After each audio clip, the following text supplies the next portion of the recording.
Assalamualaikum warahmatullahi wabarakatuh. Halo teman-teman semua, apa kabar hari ini? Pada kali ini kita akan belajar tentang kontrak bisnis ekspor. Apa sih pengertian kontrak bisnis ekspor itu? Lalu bagaimana tahapannya bisnis ekspor itu bisa terjadi? Dan ketentuan apa saja sih yang harus dipatuhi untuk melakukan bisnis ekspor? Yuk, mari kita bahas materi yang akan dijelaskan oleh teman-teman kita dari kelompok 5. Tapi sebelum masuk ke materi, jangan lupa like, comment, share, and subscribe. Pengertian kontrak dagang bisnis ekspor. Kontrak adalah suatu peristiwa di mana seseorang berjanji kepada orang lain atau di mana dua orang tersebut saling berjanji untuk melaksanakan suatu hal. Kontrak atau perjanjian adalah rumusan akhir hasil negosiasi yang dituangkan secara terinci dalam bentuk formal, pasal demi pasal yang ditandatangani oleh kedua belah pihak. Kontrak dagang ekspor pada hakikatnya adalah rumusan kesepakatan akhir dari suatu perundingan bisnis yang kadangkala berjalan seru dan alot serta memakan waktu yang lama. Hal ini disebabkan oleh karena penjual dan pembeli masing-masing mempunyai kepentingan yang bertolak belakang. Pihak penjual umumnya menginginkan mutu barang yang sebagaimana adanya, sedangkan pembeli menginginkan mutu barang yang sesuai dengan selera dan kebutuhannya sendiri.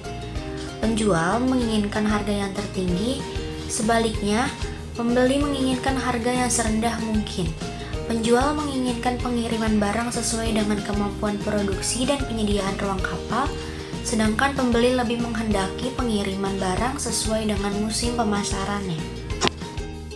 Hampir semua kepentingan yang bertolak belakang ini diselesaikan dengan cara negosiasi, sehingga tercapai kesepakatan yang akhirnya dituangkan dalam bentuk kontrak dagang ekspor.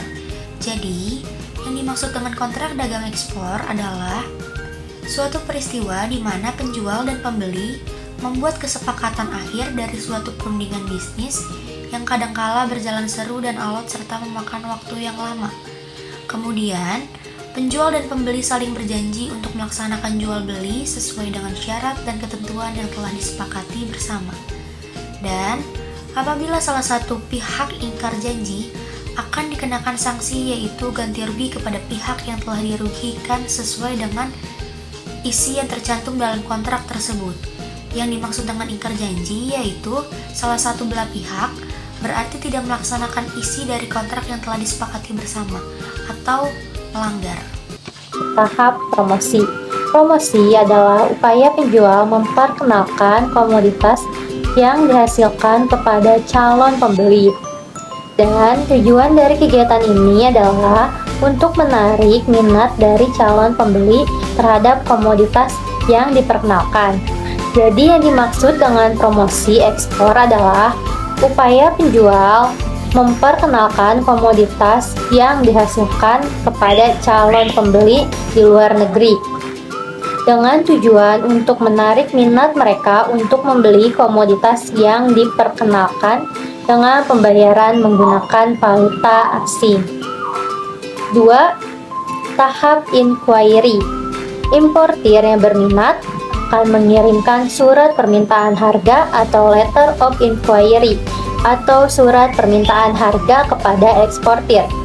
Letter of inquiry lazimnya berisi permintaan penawaran harga dengan memberitahukan mutu barang yang diinginkan, kuantum yang akan dibeli, harga satuan, dan total harga dengan valuta asing, US dollar, dan lainnya. Waktu pengiriman dan nama pelabuhan tujuan yang diinginkan. 3. Tahap overseas. Eksportir memenuhi permintaan importir dengan mengirimkan surat penawaran harga yang lazim, disebut dengan overseas. Overseas lazim berisi tentang keterangan sesuai permintaan importir, seperti uraian barang, mutu, kuantum, waktu penyerahan, harga, dan tempat penyerahan barang, syarat pembayaran, waktu pengapalan, cara pengepakan barang, brosur, dan apabila perlu contoh barang yang ditawarkan. Penawaran itu juga menyebutkan apakah penawaran itu bersifat free offer, penawaran bebas, conditional free offer, penawaran bebas bersyarat, dan prime offer, penawaran tetap. 4. Tahap order sheet atau purchase order. Setelah importir menerima offer sheet dari eksportir, maka kewajiban eksportir mempelajari dengan cermat isi surat penawaran tersebut. Setiap syarat yang disetujui maupun yang tidak disetujui atau yang ingin dirubah harus dikomunikasikan kepada eksportir terlebih dahulu.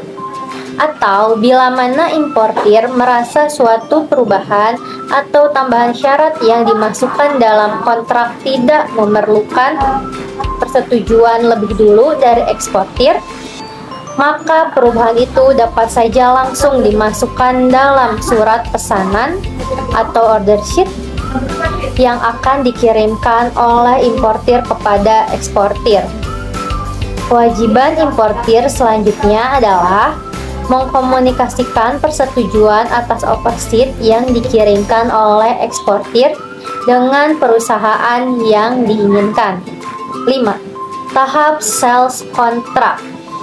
Eksportir menyiapkan kontrak jual beli ekspor sesuai dengan data-data dari offer sheet dan order sheet ditambah dengan keterangan seperti force majeure clause, klaim, syarat pengapalan seperti partial shipment, transshipment, vessel age, dan lain-lain.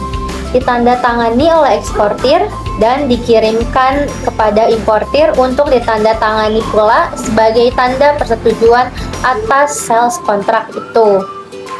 Sales contract lazimnya dibuat aslinya rangkap 2. Kontrak dagang ekspor sebaiknya dilakukan dengan cara tertulis, karena antara eksportir dan importir berdomisili di negara yang berbeda dan memiliki peraturan hukum yang berbeda pula. Untuk menghindari kesalahpahaman yang disebabkan oleh bahasa yang berbeda antara eksportir dan importir. Selain itu, kontrak yang dibuat secara tertulis dapat digunakan sebagai bukti bila terjadi hubungan prestasi atau ingkar janji yang berakibat sengketa di pengadilan. 6. Sales confirmation.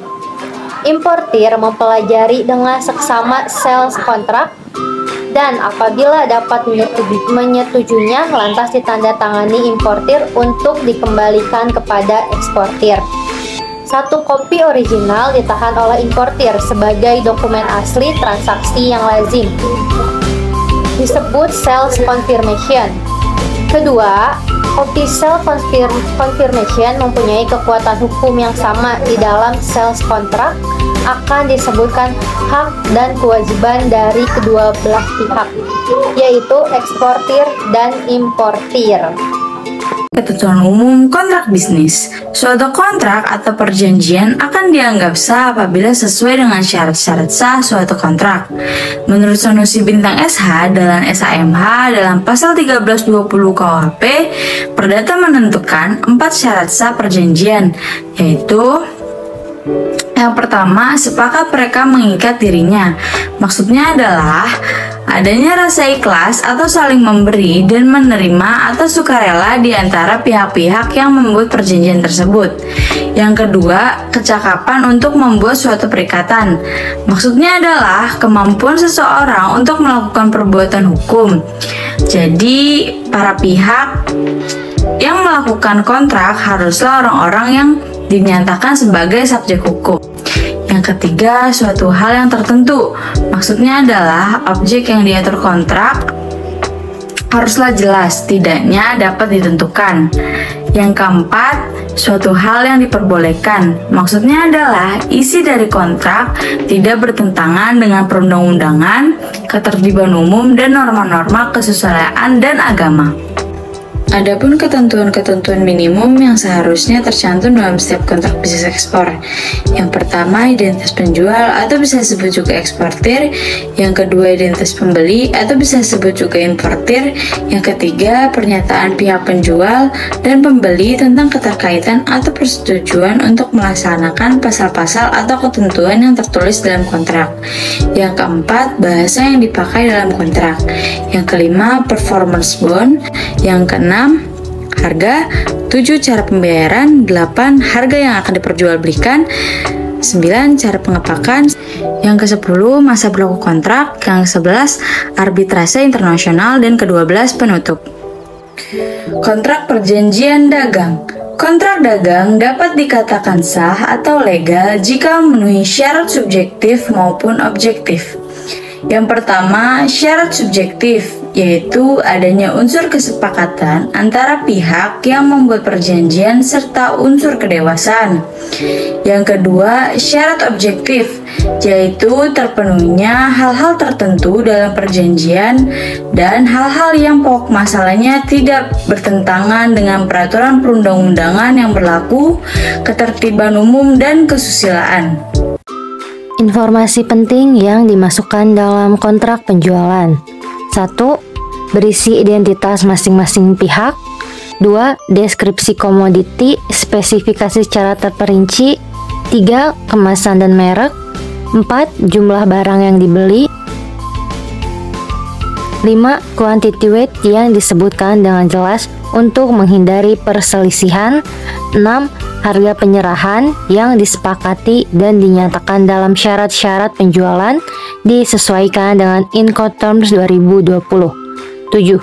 Valuta mata uang yang digunakan dalam transaksi. Cara pembayaran yang lazim dalam perdagangan nasional dapat menggunakan 1. Advance payment. Importir membayar di muka kepada penjual sebelum barang dikirim. 2. Open account. Pembayaran oleh importir setelah barang dikapalkan oleh eksportir dan tiba atau diterima importir.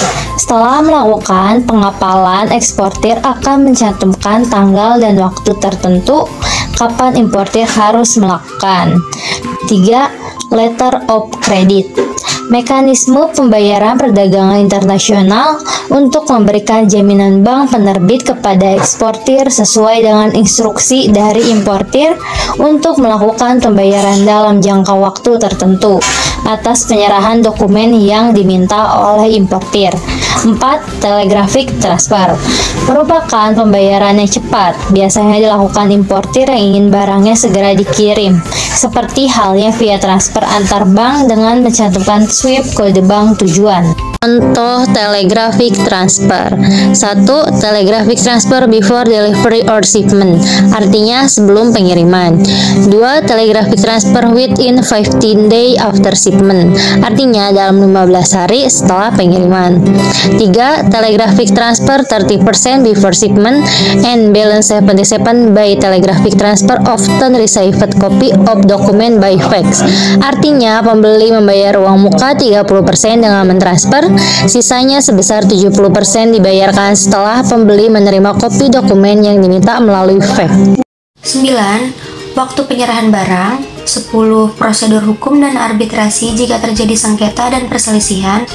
Penunjukan suatu pengadilan jika terjadi sengketa dan ketentuan mengenai force majeure.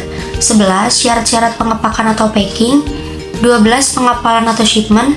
Tanggal atau bulan pelabuhan muat atau tujuan, partial shipment dan transshipment yang diperbolehkan atau tidak. 13. Asuransi, batas-batas tanggung jawab penjual dan pembeli. 14. Pihak yang menanggung komisi untuk broker atau agen. 15. Dokumen perlengkapan lainnya.